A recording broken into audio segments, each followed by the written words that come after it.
1856లో George Everest అనే British వ్యక్తి mount Everest పర్వతం యొక్క హైట్ ని మెజర్ చేశాడు అని ఆ మౌంటైన్ కి తన పేరు పెట్టారు. కానీ ఇది అబద్ధం. మౌంట్ ఎవరెస్ట్ యొక్క హైట్ ని ముందుగా మెజర్ చేసింది జార్జ్ ఎవరెస్ట్ కాదు, మన ఇండియన్ అయిన రాధానాథ్ సిక్దర్. ఈయన ఒక గ్రేట్ ఇండియన్ మ్యాథమెటిషియన్. ఈ మౌంట్ ఎవరెస్ట్ కి ఆ పేరు రాకముందు పీక్ 15 అనే పేరు ఉండేది. అప్పుడు మన రాధానాథ్ సిక్దర్ గారు ఈ పీక్ 15 యొక్క హైట్ ని మెజర్ చేయాలి అనుకున్నారు.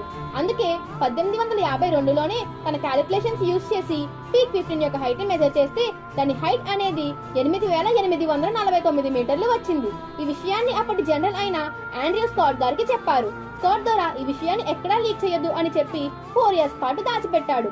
1856లో స్కాట్ ద్వారా జార్జ్ ఎవరెస్ట్ తో పాటు కొంతమంది బ్రిటిషర్స్ తో కలిసి పీక్ 15 ని మెజర్ చేస్తే సేమ్ 8849 మీటర్లు వచ్చింది. ఆండ్రూ స్కాట్ పాలిటిక్స్ చేసి ఆ పీక్ 15 కి మౌంట్ ఎవరెస్ట్ అనే పేరు పెట్టాడు. నిజానికి దాని హైట్ ని కనిపెట్టింది మన ఇండియా.